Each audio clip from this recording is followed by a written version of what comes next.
Guys, welcome to my channel. तो आज हम पढ़ने वाले हैं class 10 the rise of nationalism in Europe का पार्ट 5 है, जैसे कि आपको दिख ही रहा होगा। और इस चैनल पे मैंने वर्कशीट अपलोड करना स्टार्ट कर दिया, तो अब वर्कशीट क्लास 10 की जो है वर्कशीट आना शुरू हो गई है परसों से।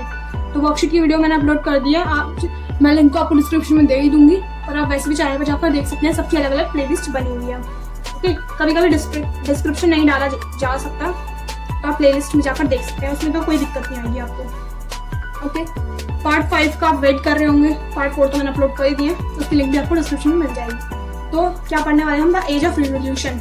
ये रिवोल्यूशन की जो रिवोल्यूशन मतलब क्या है, हिंदी में कहते हैं हम क्रांति, यानी कि जिसे हम आम भाषा में कहें तो लड़ाई झगड़े है ना, लड़ाई झगड़े कहते हैं हम। तो ये कब तक, इनकी क्या एज थी, इनकी एज थी यहाँ पे 1830 से लेकर कब तक चलेगी क्रांति, 1848, यहाँ से लेकर यहाँ तक। तो इसमें क्या हुआ था, हमने देखा कि ऐसे जो रिवोल्यूशनरीज आए उनमें से एक तो गिउसेppe मिज़ानी, ये कैसे आए, इन्होंने ये इटली के रिवोल्यूशन थे, ठीक है। पहले तो कंजर्वेटिव्स आए, फिर इन्होंने अपनी सीक्रेट सोसाइटी बनाई, दो young Italy and young Europe, इन्होंने दो सीक्रेट सोसाइटी बनाई, ठीक है। और फिर क्या हुआ, जैसे नेपोलियन बोनापार्ट गया, जो कंट्री के लोग जैसे कि रशिया, कौन कौन थे जिन्होंने हराया था उनको, किसको, नेपोलियन बोनापार्ट को, प्रूशिया, ऑस्ट्रिया, ठीक है। और एक और था हमारा भाई ब्रिटेन भाई लिए तो एक हमारा, इसने तो ब्रिटेन को तो कुछ नहीं लिया, ब्रिटेन ने, ऑस्ट्रिया, इन सब ने कुछ को ना कुछ लिया था। रशिया ने पोलैंड लिया, प्रूशिया ने क्या लिया, सैक्सनी, उसने इटली का नॉर्थ पार्ट लिया, ठीक है, इटली का नॉर्थ पार्ट इन्होंने ले लिया। तो इसमें से जो इटली थे, ऐसे कुछ जब रिवोल्यूशनरीज आए, इन्होंने पूरे यूरोप में फिर से नेशनलिज्म की फीलिंग स्प्रेड करना शुरू कर दिया पूरे यूरोप में। भाई इन्होंने, अब भाई रिवोल्यूशनरी चुप तो बैठेंगे नहीं, इन्होंने जितनी भी नेशनलिज्म की फीलिंग थी दोबारा पूरे यूरोप में फैलाने शुरू कर दी।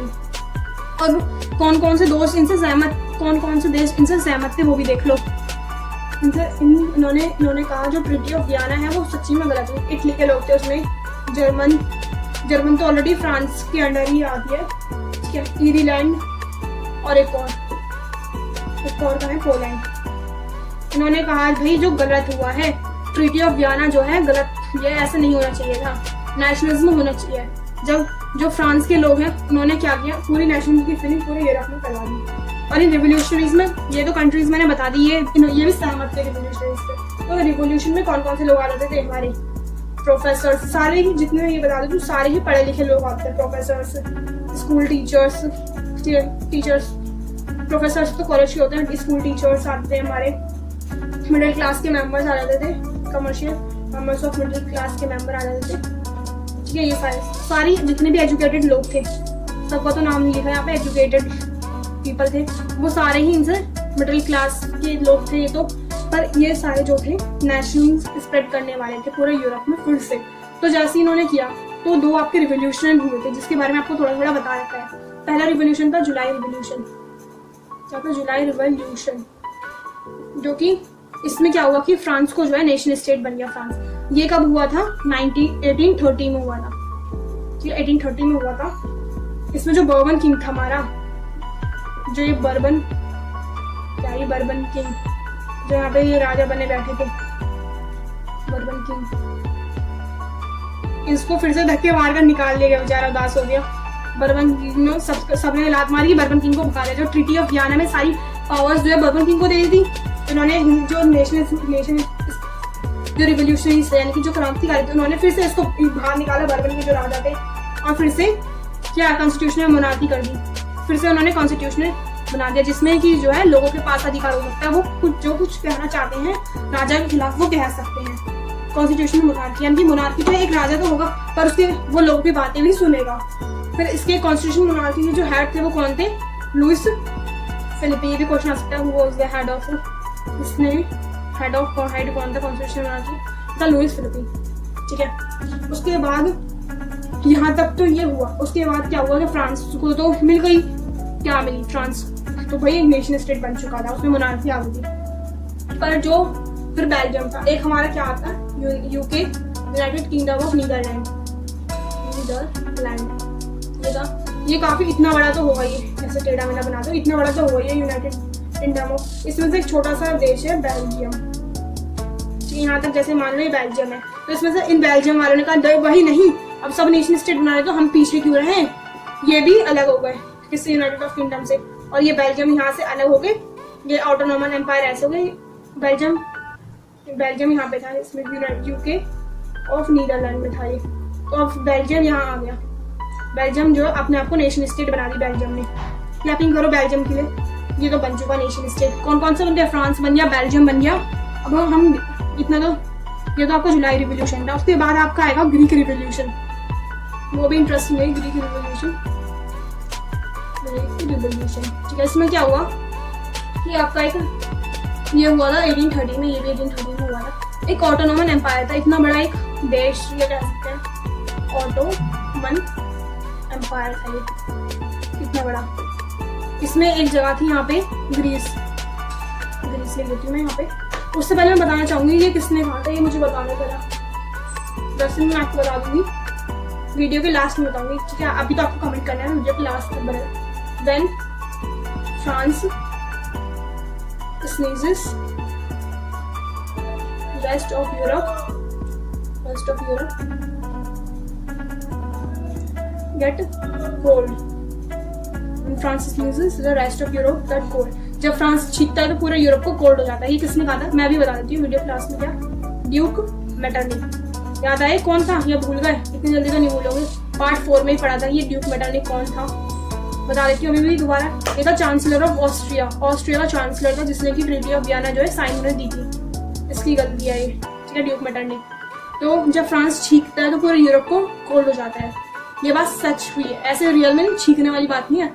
जब फ्रांस में कुछ भी नेशन स्टेट की फीलिंग आती है तो वो पूरे यूरोप में जरूर फैलती है। फ्रांस में कुछ भी चीज होगा शोर उसमें पड़ेगा। जैसे अगर आपके घर में कोई लड़ाई हो रही है तो फिर जो पूरी गली वाले होंगे वो भी आपकी लड़ाई ऐसे सुन लेते हैं, मतलब वो लड़ाई का इम्पैक्ट पूरी गली वालों पे तो पड़ेगा, है ना। एक छोटी सी यहाँ हो रही है, एक आपकी क्लास में जैसे कि मान लो शोर कर रहे हैं तो उसका इम्पैक्ट जो है दूसरी क्लास में भी पड़ेगा और वो दूसरी क्लास भी शोर बजाना शुरू कर देगी। तो ऐसे ही फ्रांस में भी होता था। फ्रांस में कुछ भी चीज हो, छोटी सी चीज हो, वो पूरे यूरोप तक जरूर फैलती थी। भाई ऐसे ही होता है। तभी तो फ्रांस में नेशनल स्टेट की फीलिंग आई, रिवोल्यूशन हुआ, उन्होंने कहा हम भी रिवोल्यूशन करेंगे सारे लोग। तो ये ग्रीस था, ग्रीक ने किस लिए लड़ाई करा, इंडिपेंडेंस के लिए। इसको भी आजादी चाहिए थी, इसको भी नेशनल स्टेट बनाया था इंडिपेंडेंस के लिए। इन्होंने लड़ाई करी, वॉर हुआ इनका। ग्रीस किसका पार्ट था, इसका। और ये 15वीं सेंचुरी से ऑटोनोमस एम्पायर का है ग्रीस। आप तो देखोगे ग्रीस तो एक अलग वॉइस कंट्री बन चुका है, ठीक है। यहाँ पे क्या हुआ, growth of nationalism in Europe started Greek struggle for independence from the autonomous. इन्होंने लड़ाई कब स्टार्ट करी थी, 1821 में स्टार्ट की थी लड़ाई। और इनको लास्ट में आजादी तो इनको मिल जाती है, इतना तो मैं बता देती हूँ। 1821 से इन्होंने स्टार्ट किया वॉर के लिए, सॉरी वॉर तो स्ट्रगल, वॉर तो इतने हुआ, उन्होंने स्ट्रगल बहुत किया इंडिपेंडेंस के लिए, ठीक है। जैसे इंडिया को इंडिपेंडेंस दिलाने के लिए कि बहुत सारा स्ट्रगल करना पड़ा। ब्रिटिशर्स ने जो यहाँ की क्रांतिकारी लोग थे जैसे भगत सिंह, महात्मा गांधी, सबको जेल में भी रखा। तो स्ट्रगल तो हर चीज के लिए होता है, है ना। ऐसे थोड़ी ना कि बिना स्ट्रगल के सब मिल जाए। मेहनत तो जस्ट कुछ पाने के लिए हमें कुछ खोना भी पड़ता। तो इन्होंने भी बहुत स्ट्रगल किया, 1821 से स्ट्रगल करते रहे। और इनका सपोर्ट किसने किया था, जो क्या थे, वेस्ट यूरोपियन कंट्रीज ने भी इनका सपोर्ट किया। इन्होंने सपोर्ट किया। और जो हमारे कुछ पोइट थे, आर्टिस्ट थे, इन्होंने भी, आर्टिस्ट ने अपनी पेंटिंग के थ्रू नेशनलिज्म की फीलिंग स्प्रेड करनी चाहिए। पोइट ने कविताएं, पोइट जो क्या लिखते हैं, पोइट्री, इंग्लिश में पोइट्री कहते हैं, हिंदी में कविताएं के थ्रू इन्होंने नेशनलिज्म की फीलिंग स्प्रेड करनी चाहिए। तो हमारे कुछ नहीं, मतलब एक हमारा पोइट है और लॉर्ड बायरन, जो कि आपको बुक में देखा होगा। लॉर्ड बायरन, ये मुझे पूछ सकता है, हु वाज लॉर्ड बायरन, करना आपको पूछ सकता है। आप लिखने English poet which support the, किसको सपोर्ट किया था, ग्रीस और इंडिपेंडेंस, वॉर ऑफ इंडिपेंडेंस में इन्होंने हेल्प करी थी अपने पोइट्री के थ्रू, लॉर्ड बायरन ने। फिर इनकी लड़ाई कहाँ से शुरू हुई है वो तो पता है, 1821 से। और इनको लास्ट आज़ादी कब मिली, 1832 में। 1821 से तो ये स्ट्रगल कर रहे थे, ठीक है। स्ट्रगल करते करते यहाँ पे तो इनकी विन, यानी कि जीत हुए, वॉन।